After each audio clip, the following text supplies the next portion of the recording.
Hi, I'm Michelle Rivard for Daytime Toronto. I'm here at Brookfield Place at Bay and Wellington in downtown Toronto. Joining me is Rebecca von Goetz. Rebecca is the Executive Vice President of Prostate Cancer Canada, and we are at an event called Tied Together. Tied Together is a photo exhibit showing what? So Tied Together is a photo exhibit that starts today in Toronto, so this is our evening launch, and it's showcasing over 100 images of prostate cancer survivors from across the country. So why did we put this event together? Well, we just wanted to put a face to the disease. Prostate cancer is the most common cancer to afflict Canadian men. So in fact, 1 in 7 men will be diagnosed with the disease in his lifetime. So it's very important for us to increase education and awareness about the disease. And we felt that an exhibit like this would showcase that, would show that prostate cancer survivors, go through some difficult times, but in the end they come out strong and hopeful, and with the love and compassion of their families and friends, they get through their journeys. What is it about prostate cancer that is still kind of taboo? Men typically don't like to talk about their health, and they certainly don't want to talk about diseases or cancers below the waist. So we hope that we can change that over the years to come, and I think we've made great progress in the last few years to do that. So we're just trying to get men more comfortable about taking charge of their health, because it's really up to them, and becoming aware of prostate cancer and their potential risks. So, we often say as of age 40, men should have the prostate cancer discussion with their doctor. And if, for example, if they're of African or Caribbean descent, they're at a much higher risk of getting the disease. So it's really important that they have those conversations, even perhaps before the age of 40. And then if a man has a family history of the disease, so his father or grandfather or uncle had prostate cancer, they are also at a higher risk. So it's important that their doctor knows about that family history so that they can talk to them accordingly about the disease. Isn't it the same thing with someone who does have a family history? Should they be looking into that earlier as well? If somebody has a family history, for sure, they should be looking into it. So even if they're 30 or 35, they should let their doctors know that there is this family history, as with any disease. It's important to be very upfront with your doctor. So we've got a lot of brave men that have shared their stories with us here. Brave and passionate men about the cause, and they're happy to share their stories. They want people to know, and this is part of the awareness and education.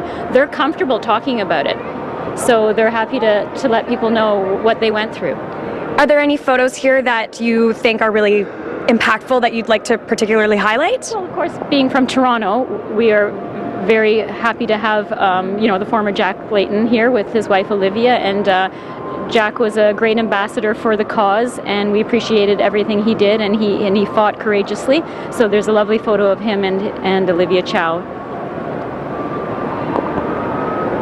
And who is this gentleman here? He looks somewhat familiar. This is Alex Bowman, who is an Olympic winner, and he was diagnosed at quite an early age, at age 47, with prostate cancer. So he approached us and was happy to speak out about the disease and to ensure that young men are aware of it, because typically it was thought of as an old man's disease.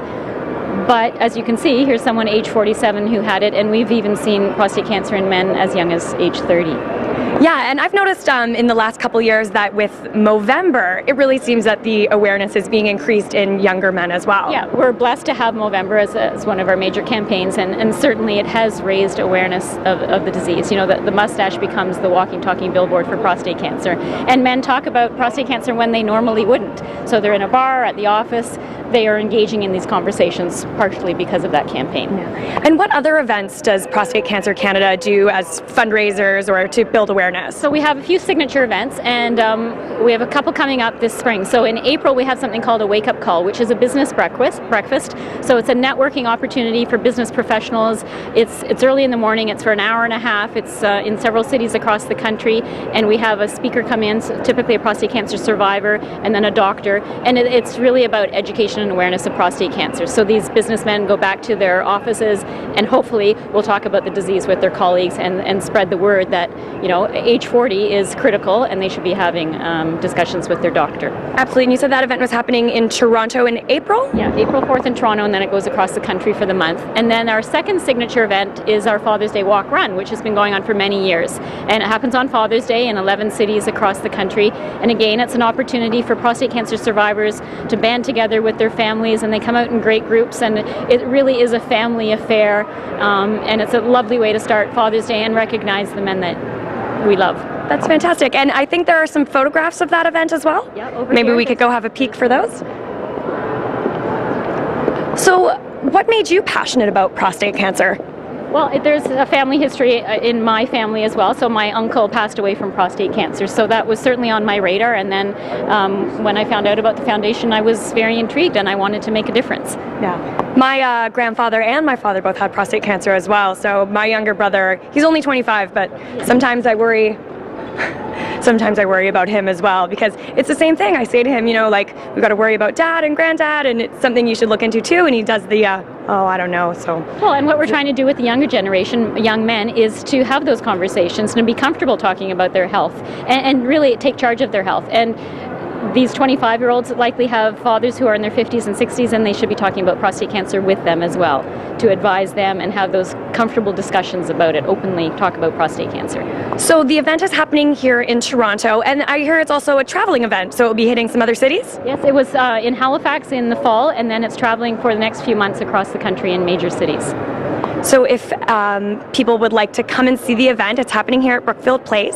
And for more information on prostate cancer, where can they find that? They can go to prostatecancer.ca, and on our webpage there are facts and information about prostate cancer, dietary information and prevention suggestions, and also where our events are taking place and when. So there's a Get Involved section. They can go to that and they can see where the Tied Together exhibit will be held in the other countries. Awesome. Thank you so much, Rebecca. I appreciate your time today.